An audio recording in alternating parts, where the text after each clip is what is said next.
everyone, you know who it is. Homeboy Stink McGee. Two sweaters on.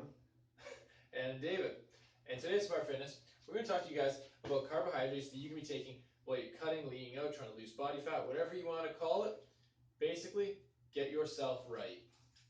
Luke obviously is a master here, as he's been intermittent fasting, as I hope you guys have seen the link to his channel. He's getting pretty shredded, slowly but surely, 3.5 months in, and we can see more than just one ab. All right, Luke. So, what are the carb sources that you have when you have low carb days?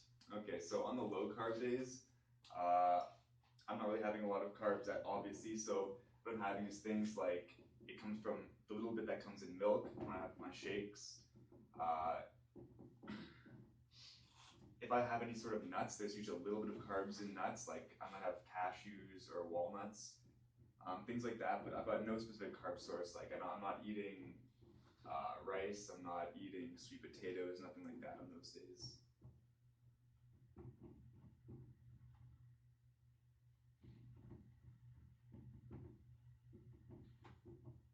Okay, so I just want to touch on what Luke said here real quickly.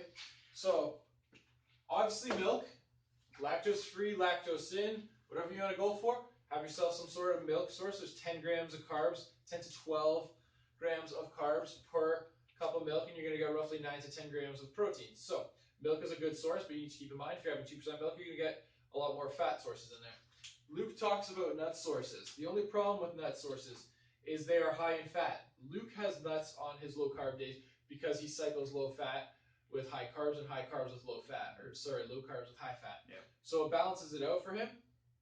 If you're not balancing or rotating back and forth, I would say try to keep your nut sources at a relative level. Don't go overboard with your nut butters or anything like that. It's very high in fat, high in calories. Yeah.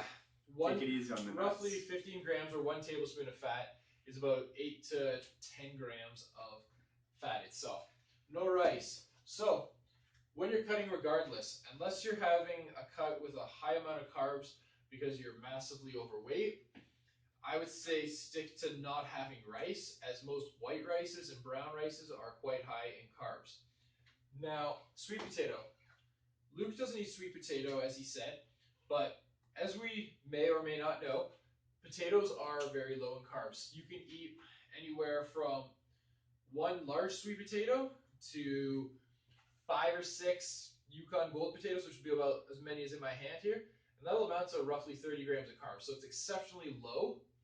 They're not very caloric dense. So in my opinion, I would say have sweet potatoes. You can add some sort of sauce to it. Walden Farms is a great source to get your sauces.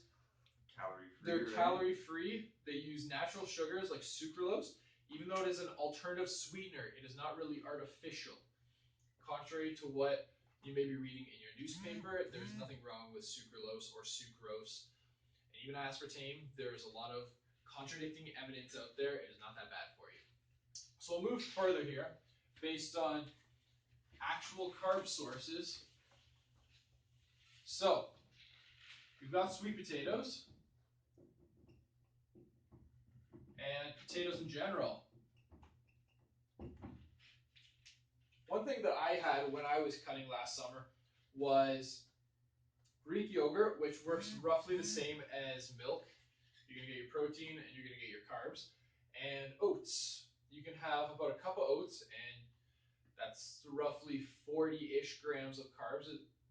If you're only having 150 grams of carbs a day, that is a little bit higher. But keep in mind, you're more than likely not going to be consuming carbs every single meal, or at least not carb direct sources. So I'll put those right on the list here. Oats, Greek yogurt. And then at the same time, as we all know, vegetables are low in carbs, but they are carb sources. So veggies, such as green beans, lentils. Want to add anything, Luke? Broccoli. Broccoli. That is, That's quite a good one. I have. Is it 2 L's or 1 L? I think it's one. I think it's just one as well. Broccoli. So broccoli is your super vegetable. They have tons of micronutrients and minerals in them. And they're quite low in carbs as well. You can have roughly a cup of broccoli and it amounts to roughly 30 or 40 grams of carbs. A cup of broccoli is a lot. I highly doubt you're going to eat that in one sitting. So, broccoli is good. Broccoli gets 2 check marks from David. Wow. I don't eat broccoli myself, but that's because of having Crohn's disease. It inflames my stomach like crazy and I feel sick. If I could eat broccoli, trust me, I'd be eating that almost every other meal. Next on our list. So we've got green beans, we've got lentils, we've got broccoli. What else you got for me, Luke? Spinach is a pretty good one. Oh, spinach. It even has decent protein for being a vegetable. Yeah. Relatively. Yeah, relative speaking. It is high in iron, but contrary to what old evidence says, it's not the highest source of iron. You can actually get equally as much iron in almonds and almond butter. So it's not exactly the highest source, but it does have decent sources of carbs. Next, we're going to talk about fruits. So we've got your bananas. Bananas. If you have a 5-ounce banana, or roughly one that's about this big, it's about 20 to 25 grams of carbs. Obviously, that's not exactly that high in carbs, but it is a pure sugar source. Much like these veggies, they may have some sort of fiber in them, but at their core, they're not going to have much more in them when your body digests it. So, bananas are good, but remember, 20 grams of carbs. Next, we've got strawberries. I'm just going to write strawberries, but berries in general are exceptionally low in carbs.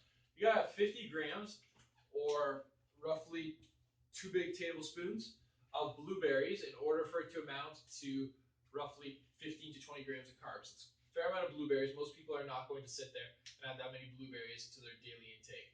With strawberries, you can have 3 large strawberries about this big, or 83 grams, which amounts to 3 strawberries, 3 or 4 strawberries, give or take the size. And that's about 12 grams of carbs as well. So strawberries are pretty low, but just like bananas, they're a pure sugar source. It's going to digest really quick, and they're not going to help you feel full that long. What else we got here to list, Luke? The fruits? Yeah. What about things like apples? Apples, all right. Apples, pears. Again, just like bananas and strawberries, pure sugar source, but they are going to have your carbs. Same with oranges. Oranges, you got to be weary though.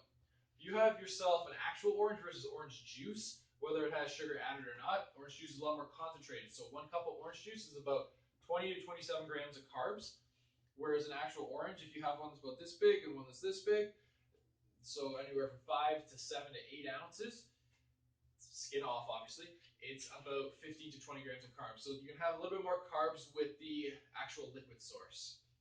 There is certain cereals out there that would be beneficial to eat. Should you be eating Lucky Charms cereal? Is that a good cereal, David? Oh God, it's probably the best cereal you can have out there. Yeah?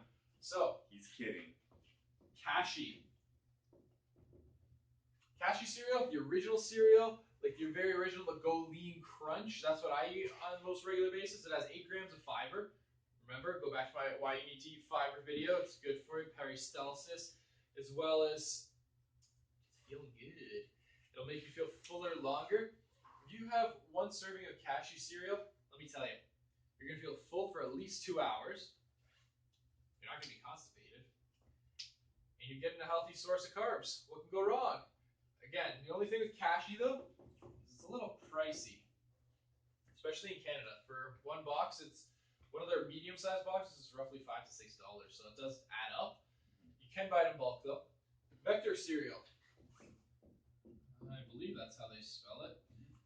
I don't eat Vector cereal that often, but they're on the verge of becoming a medical cereal based on the amount of micronutrients and minerals that they have in their cereal, as well as their high source of fiber. And they're decently low in carbohydrates, and they have protein. So I would suggest eating Vector cereal. Again, that one is a little bit pricey as well. You got anything to add to this Luke list? All brand cereal isn't too bad. It's very high in fiber. Oh God, yeah. And that is low in calories, let me tell you. Okay, mini wheats. That's a pretty good cereal too. But with mini wheats, you got to get the one that is not the frosted, the strawberry there's frosted. All kinds of flavors. There's tons of flavors out there. Try and go with the most natural one that they have. that one is actually decently low in price for what you are getting. Much like everything else that we have listed here, you need to weigh your food. If you don't know what you're consuming, you're just ballparking it, you're just spinning your wheels and not really getting anywhere. You can do all you want to either gain weight, lose weight, put on size, decrease your size, get bigger, get stronger, get smaller, whatever your goal is. But if you're not actually tracking your stuff in a numerical way, it's hard for you to figure out how much you're actually progressing or regressing. That's pretty much all we've got to say about this today, guys. I hope we've informed you in something you haven't actually figured out. Or if you have figured out, comment and let me know what you've got to say. Stay strong, ladies and gentlemen. We'll see you soon.